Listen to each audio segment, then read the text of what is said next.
Гісторыя Беларусі ў памяці, школьных падручніках і ў рэальнасці. Адзін з яе набыткаў Хальчынскі палац, помнік сядзібнага дойлідства 19 стагоддзя. Яго арыгінальная архітэктура ў стылі позняга класіцызму практычна не мае аналага ў Беларусі и суседних краинах. К сожалению, на территории Беларуси, на территории Гомельщины сохранилось не так много объектов подобного рода в первозданном виде. История населенного пункта Хальча, она связана с именами халецких представителей этого рода, шляхетского, где-то с 14 века они владели Хальчом, владели вплоть до раздела в Речи Посполитой. После раздела в Речи Посполитой они отказались присягнуть императрице Екатерине II, вынуждены были покинуть эти территории, и спустя некоторое время владельцами этого дворца становятся представители рода шляхетского Войнич-Сеножецких. Но и владельцами они оставались вплоть до революции. После национализации этого объекта здание перешло новой власти.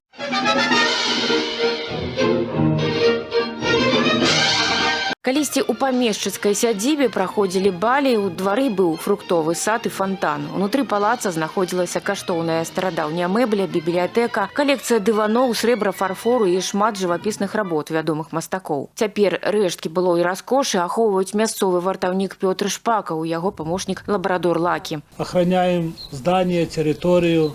Такой у нас пес надежный, нас помощник. Двухпавярховы сядзібны палац адчайна мае патрэбу ў рэканструкцыі. Ідэя аднавіць будынак неаднойчы прыцягвала ўвагу інвестараў, але пакуль безвынікова. Адкладваць рэканструкцыю нас больш не збіраюцца. Палац павінен жыць і стаць адным з самых ярких турыстычных объектов. Впереди ждут большие работы. Это связано с тем, что нужно составить проектно-сметную документацию. Внутри создать музейные экспозиции. Этим будет заниматься государство. Кожны, хто прыме удзел у абласным суботніку, унясе свой уклад у агульную справу. Заробленыя сродкі будуць накіраваныя на аднаўленне гісторыка-культурных аб'ектаў, мемарыяльных комплексаў і месцаў баявой славы. У іх ліку і комплекс Багратіён у Светлагорскім раёне. Уладкаванне музея тут пачалося яшчэ ў мінулым годзе. Пасля рэканструкцыі з'явіцца новы памятны знак. Тэхніка, якая прымала ўдзел у легендарнай наступальнай аперацыі, абновіцца і турыстычная інфраструктура. Ірына Драбушэўская, Ігор Марышченка, тэлерадыёкампанія «Гомель».